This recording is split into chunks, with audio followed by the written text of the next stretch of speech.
안녕하십니까, 박성호입니다. United we stand, divided we fall. 뭉쳐야 산다는 모토를 외치고 있는 일리노이주의 젊은 여걸 캐탈리나 라우프입니다. 트럼프의 열렬한 옹호자인 그녀가 공화당 예비 경선에 도전했습니다. 트럼프를 배반한 아담 킨진저는 더 이상 공화당원으로 간주할 수 없다면서 아메리카 퍼스트란 구호로 다시 공화당을 재건하자고 역설했습니다. 트럼프 탄핵에 찬성한 아담 킨진저는 쉽게 굽히는 약골이라면서 일리노이에서 그를 심판해야 한다고 말했습니다. 킨진저는 누구를 위해 일해야 하는지 본분을 잊고 명성만 추구하는 자라면서 그가 하원 표결에서 던진 표 가운데 3분의 1은 낸시 펠로시를 편드는 것이었다고 질타했습니다. 그가 워싱턴 DC의 수암프에 평생 머물기 위해 유권자를 배신했다고 말했습니다. 그녀는 킨진저가 정치 인생이 끝나는 줄 알고도 탄핵에 찬성했다면서 그의 정치 인생을 유권자가 끝내야 한다고 말했습니다. 미국을 구하기 위해 부득이하게 야인으로 돌아온 트럼프 대통령 탄핵에 동참했다는 킨진저의 말에 그녀는 분노했습니다. 그러면서 킨진저 같은 이들이 평생 동안 의원을 할 수 없도록 임기 제한을 둬야 한다고 강조했습니다. 하원에서 6연임이면 충분하다고도 했습니다. 미국의 분열이 가속화되고 있으며 킨진저 같은 이들은 공화당의 분열에도 이바지하고 있다고 말했습니다. 카탈리나는 소셜미디어의 검열과 선거 사기, 표현의 자유, 총기 소유의 자유, 불법 이민, 경제를 굴러가게 하는 게 미국이 당면한 문제라고 콕 집어 열거했습니다. 민주당이 나라를 망치는 게 약체 공화당이 넋을 놓고 있는 바람에 민주당이 주장하는 소위 사회주의 유토피아가 실현되고 있다고 강하게 말했습니다.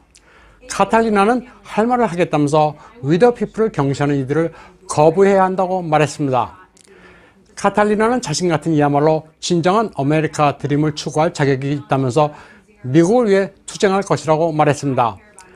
아메리카 드림의 영속을 위해 그리고 미국과 공화당의 미래를 위해 나설 것이라고 출사표를 던졌습니다. 카탈리나는 자신이야말로 아메리카 드림의 표상이라고 말합니다. 부치는 작은 가게를 경영하고 있고 모치는 과테말라 이민자입니다. 부치는 평생 근로의 가치를 가르쳐줬고 모치는 빈곤과 부패에 찌든 과테말라에서 미국으로 건너와 행복을 누렸다고 말하고 있습니다. 미국이야말로 자유와 기회가 살아 숨쉬는 위대한 나라라고 말했습니다. 카탈리나는 알렉산드리아 오카시오 코르테스 같은 민주당의 극좌파와 결연히 싸우겠다고 밝힌 바 있습니다. 피부색과 경제 계급을 나눠 미국을 파괴하려는 행태가 극에 달하고 있다면서 민주당 극좌파들은 개인의 자유를 억압하면서 사회주의의 허위 구호를 외치고 있다고 질타했습니다. 일리노이가 배출한 민주당 하원 의원 로렌 언더우드 같은 이들이 공화당의 인종주의, 성차별주의자란 낙인을 찍으면서 미국의 가치를 지우려 한다고도 했습니다. 모두가 평등하게 태어났다는 미국의 가치를 위해 이제 싸워야 할 때라고 말했습니다. 카탈리나는 밀레니얼 세대인 자신이 일어나야 미국에 희망이 있다고 말하고 있습니다.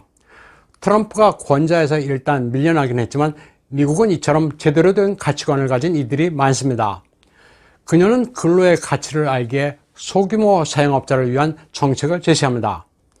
나아가 현재 미국과 공화당의 문제가 뭔지 정확히 짚고 있습니다. 미국을 망가뜨리는 극좌 민주당의 폭주를 막아내야 한다는 결기도 대단합니다. 다음은 헌터 바이든 스캔들 속보 하나를 전해드리겠습니다.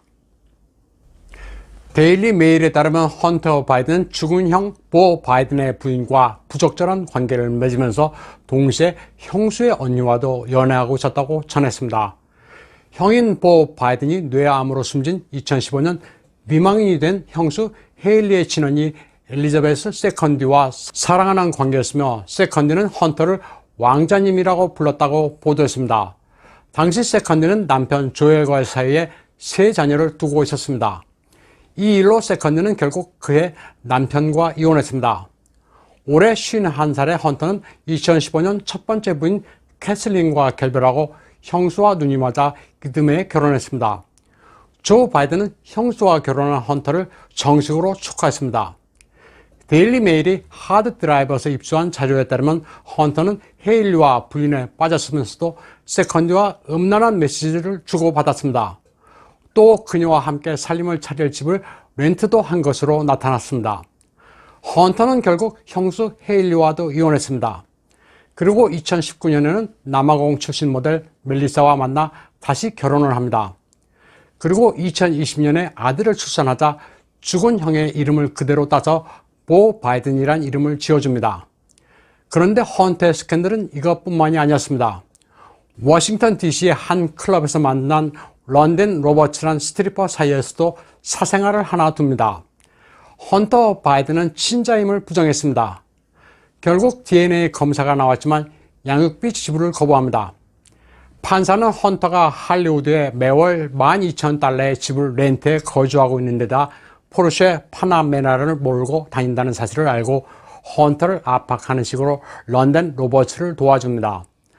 너무나도 인물들 관계가 복잡해 데일리 메일은 독자의 이해를 위해 시간 순대로 차트까지 그렸습니다. 헌터 바이든의 막장은 끝이 없습니다. 다음은 중공에서 벌어진 기묘한 현상 하나를 소개해 드리겠습니다. 2월 24일 밤 허난성 정저우에서는 큰 눈과 함께 천둥벼락이 몰아쳤습니다. 이 시기에 대설과 낙뢰가 동시에 있는 경우는 극히 드문 현상입니다. 현지 주민들은 살면서 이런 일은 처음이라고 말하고 있습니다. 정월의 벼락은 불길한 징조입니다. 중국 민간에서 정월벼락이 치면 천지사방에 도적이 넘치고 분묘가 무더기를 이룬다는 말이 있습니다.